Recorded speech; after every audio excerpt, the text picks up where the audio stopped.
VW ID.GTI Concept announces the future arrival of an electric GTI.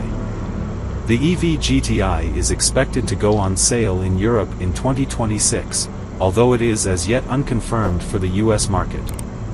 The VW ID.GTI Concept comes ahead of a fully electric, front-wheel drive GTI that will be going on sale in Europe, likely not before 2027, but is as yet unconfirmed for the US. Retro details on the ID.GTI include the ability to replicate the original Golf GTI soundtrack.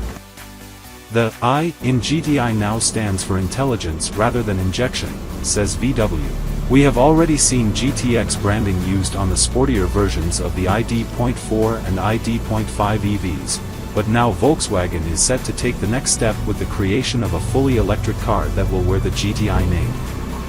The ID.GTI unveiled at the IAA Auto Show in Munich is a concept car, but a production version is set to follow in Europe, and we're told this is also under consideration for sale in the United States. Volkswagen ID GTI exterior concept view exterior photos. Volkswagen entry-level EV for Europe. The ID.GTI is effectively a hopped-up version of the regular ID.2 that Volkswagen previewed with the ID.2 All concept earlier this year. This is set to be VW's entry-level EV in Europe, positioned below the ID.3, which isn't sold in the States. The ID.GTI shares the same base bodywork as the vanilla ID.2 and sits on the company's new MEB entry platform, a smaller and simpler version of its existing MEB architecture, one which uses front rather than rear-wheel drive.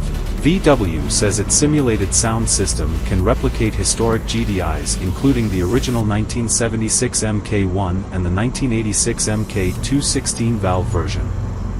Volkswagen hasn't released any power figures for the ID.GTI, but we can safely assume it will have at least as much as the 223 horsepower that has been promised for the top-spec ID.2. Like the current gasoline-fired GTI, the ID.GTI will get an electronically controlled limited-slip differential to help it find traction and help alter its behavior in switchable dynamic modes.